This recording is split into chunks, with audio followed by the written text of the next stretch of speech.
Welcome to Tabi na Onechan.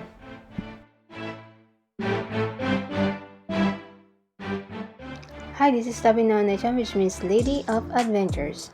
Tabi means travel, and Onechan means young lady or older sister. I use this spelling so that people will pronounce it correctly. Wait, did you just say Wanchan?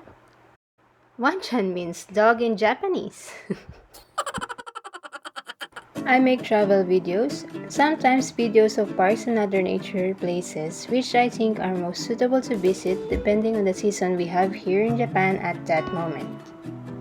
And also videos on cooking Japanese style dishes. These foods are what I usually cook, as well as videos featuring anything which is related to living in Japan. If you love traveling light, you need not to worry about washing your clothes because you can do it on coin laundry, which is available in many places in Japan. If you are going crazy upon looking at these Japanese characters, here is a guide on how to use a coin laundry.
If you find this video helpful, don't forget to like, comment, share, subscribe, and hit that notification bell.